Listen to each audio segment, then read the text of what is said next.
Mr. Mayor, I would move to approve the agenda as presented. Second. Motion and a second to approve the agenda as presented.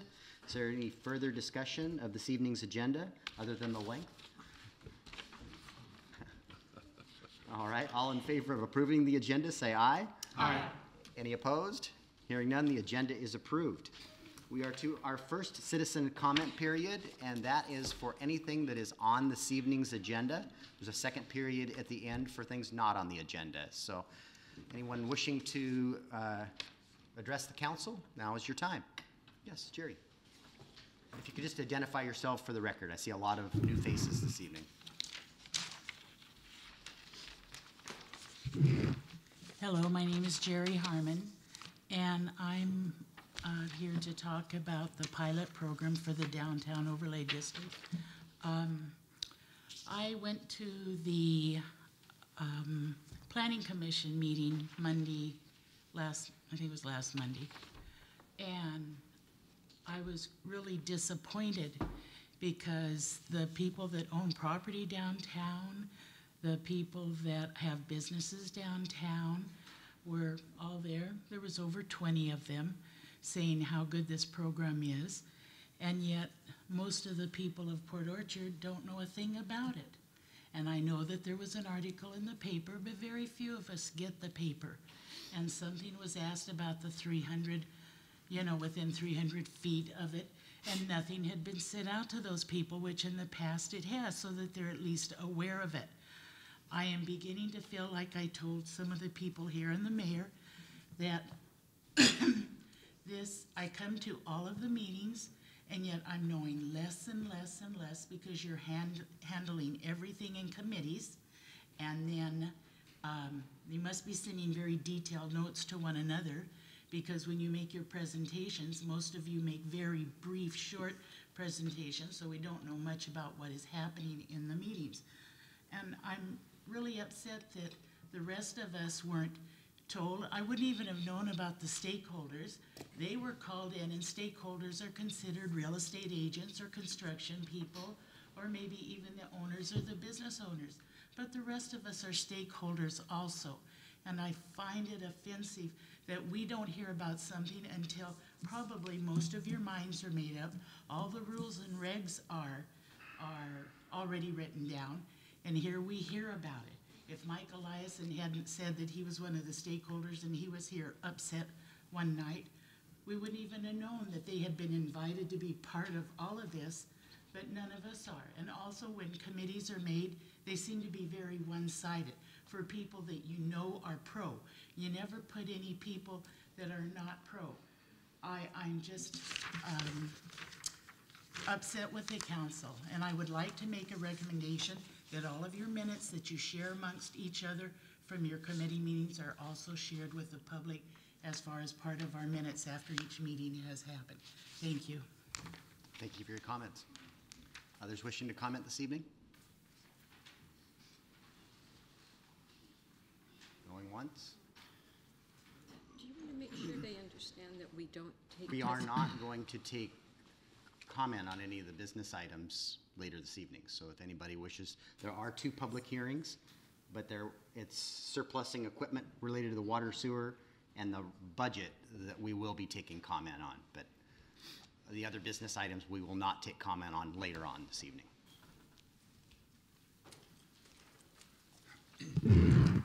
In that case, I will.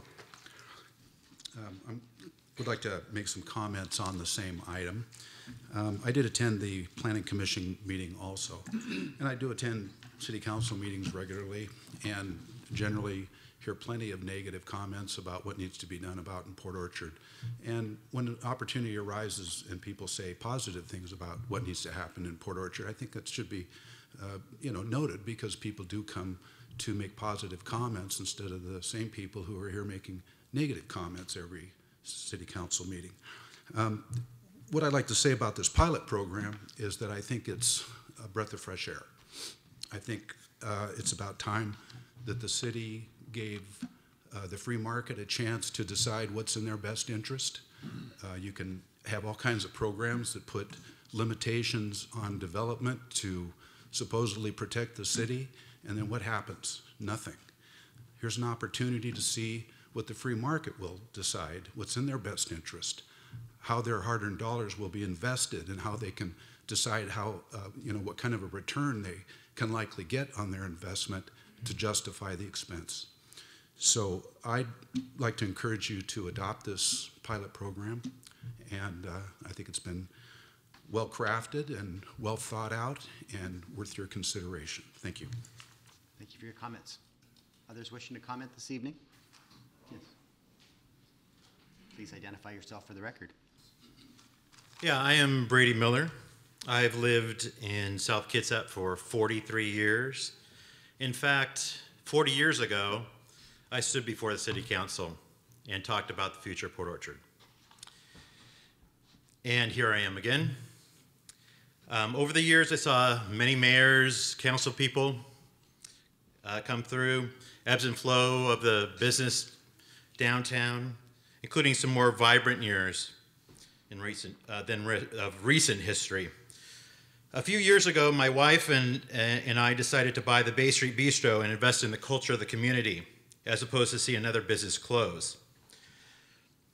We saw it as more of an investment in the community than just a financial consideration. And since then, we have learned firsthand that you need to be a very savvy marketeer to have a growing and thriving business in downtown. And that should not have to be the case.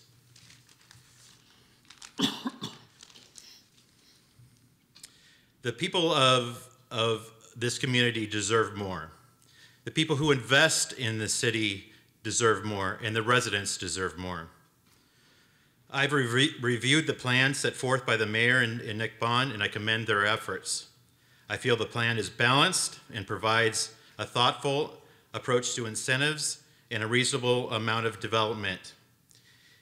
If we do not move to attract more investment in the downtown corridor, the sixth graders of today, some of them in our audience, will be disappointed when they grow up and see a town that isn't thriving. I strongly support this plan. Thank you for your comments. Yes, yes, sir.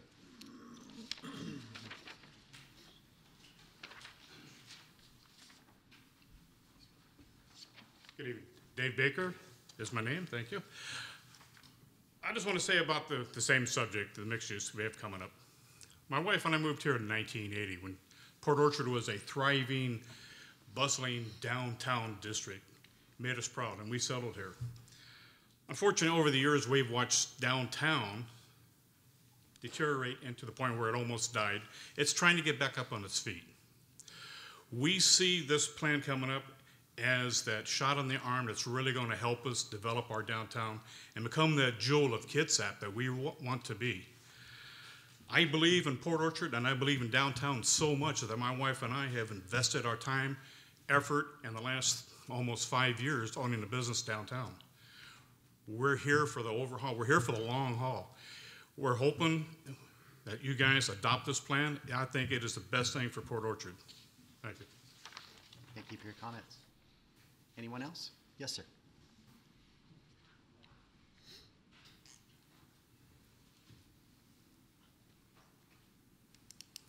Hey, I'm Ryan Hayter with Hayter Communications, a marketing and PR firm in town and in Seattle.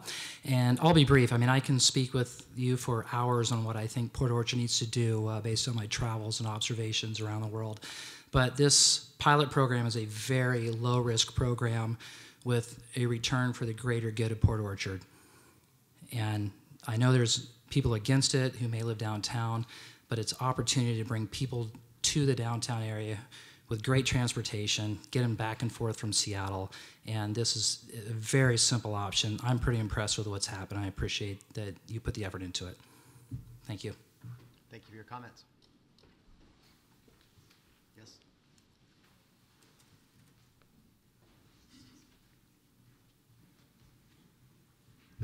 Corinne Haydock. I want to reiterate what Dave Baker and Brady Miller said. I also have a downtown business we invested a lot of money into, have seen very little return, and we did it exactly for the same reasons for the community of Port Orchard. But I also want to thank the council for allowing people to get up here and speak. And, if there's more pros sometimes and more cons other times, it's a grassroots effort, and you have to pay attention and gather people that you know have similar interests and tell them what's going on so they can choose whether to come down and support or be against something. So I think the pilot project is exactly what Port Orchard needs, and I hope you'll go forward with it. Thank you for your comments. Anyone else? Yes, sir.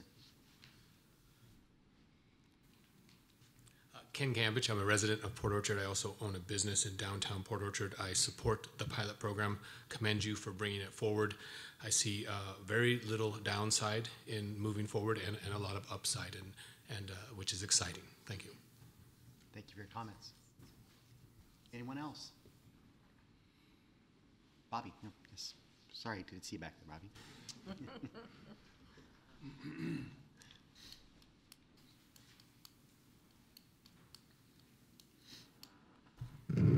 Bobby Stewart, Old Central Antique Mall. I have a few different titles right now, but this is the one that I'm speaking for as my store and how it's growing. And I stay open 7 days a week, and I'm there late on Fridays, and I see lots of progress downtown, and this pilot plan is exactly what we need. And everyone has said everything I would like to say, so I don't have to say it again, but I really think we need a little help downtown, but not a lot, because we're on our way to something really great. And thank you, Nick Bond, and everyone that put this together, because it's a good one, and we need it. So I hope the council will look at it very, very carefully. Thank you. Thank you for your comment. Others wishing to comment this evening? Okay, with that, we'll close the public comment period this evening. And we are to our consent agenda. Is there a motion? Mayor, I move to approve the consent agenda as presented. Second. Motion and a second by Councilmember Clausen. Any further discussion of the consent agenda? Hearing none, all in favor of the consent agenda, say aye. Aye. Any opposed? Hearing none, the consent agenda is approved. We have one presentation this evening. The presentation is for the National Hunger and Awareness Week. So whereas more than 25 years ago, the National Coalition for Homeless and the Hunger Student Campaign Against Hunger and Homelessness have sponsored National and Hunger Homeless Awareness Week. And whereas the city of Port Orchard recognizes that hunger and homelessness continues to be a serious problem for many individuals and families, and whereas as a community, we should be committed to making homeless rare, brief, and one time, and ensure that affordable housing is accessible to all who need it. And whereas the purpose of this proclamation is to educate the public about the many reasons people are hungry and homeless, including the shortage of affordable housing in our community, to encourage support for the homeless assistance service providers, and to create community service opportunities for citizens. And whereas there are many organizations committing to sheltering, providing supportive services, as well as meals and food supplies to the homeless and hungry, including member organizations of the Kitsap Continuum of Care Coalition, the Kitsap County Food Coalition, and South Kitsap Healthline. And whereas the intent of National Hunger and Homeless Awareness Week is to shed light on the positive efforts of individuals and organizations in the community that are working to assist people with housing, food, employment, and self-sufficiency. And now, therefore, I, Robert Putansu, Mayor of the City of Port Orchard, do hereby proclaim November 11th through 19th, 2017 as National Hunger and Homelessness Awareness Week. Is, I believe, Sarah Van Cleef, are you here this evening? I'd like to present this to you, and if you'd like to step to the microphone and say a few words, I'll bring this down to you. My name is Sarah Van Cleef. I'm the Director of Housing for the Bremerton Housing Authority. I'm also the Chair of the Continuum of Care. So this is very exciting for us to have you guys recognize Hunger and Homeless Week, as it is a crisis in our area. We're making huge strides to solve the problems, but this putting it on the map and doing community education means a lot to us, so I appreciate your support, and thank you very much. You're welcome. All right, we have two public hearings next. The first is the surplusing of certain water and sewer utility equipment. Mr. Dorsey. Thank you, Your Honor, council members. RCW 359404 requires that a public hearing be conducted when property of a public utility is declared surplus. The equipment described below being a office equipment blueprint copier has been declared surplus and no longer serves a purpose for utility needs, and as such is requested that the council declare it surplus. Staff recommends to open the public hearing and take comment, close the public meeting, and proceed to the next step, declaring proprietary equipment as surplus and disposed of in the best interest of the city. Okay. With that, I will open the public hearing on surplus of certain sewer and water utility equipment. Anyone wishing to testify on this matter? Hearing none, I will, are you sure? So hearing none, I will close the public hearing. All right, we are on to our second public hearing. It's the 2017-2018 budget mid-biennial review modification. Noah Crocker. Thank you, Mayor, Council. For the record, my name is Noah Crocker, Finance Director for the City of Port Orchard. As established by RCW 35A 34130, a mid-biennial review of the biennial budget is required. This review shall occur no sooner than 8 months after the start of the biennium, which was September 1st, and no later than the close of the fiscal year, December 31st. The Finance Department has consulted and reviewed possible modifications of the biennial budget with city departments and the mayor. The Finance Committee has met and reviewed and proposed modifications to the budget prior to council work study. The City Council has reviewed the proposed modifications at work study session in October and provided additional direction. The city has focused its criteria for mid-year modifications to those items that are of corrections required and are large capital with budgetary impacts. The budget amendment ordinance reflects the following: a reduction of appropriation of $40,000 from current expense fund 001 as a correction, increased appropriation of $11,000 for change orders related to the old Clifton Anderson Hill Road, increased transfer appropriation of $11,000 from impact fee fund number 111 to street capital projects fund number 304, increased appropriation of $623,000 from water sewer fund number 401 for chlorinating and pumping equipment, retail water purchasing from the city of Bremerton, and the purchase of critical water meter reading equipment. Increased appropriation of $400,000 from storm drainage utility fund number 421 for the design work of Annapolis Creek culvert restoration. Staff recommends the mayor open the public hearing. I will open the public hearing on the mid-biennial budget review. Anyone wishing to testify this evening on the budget?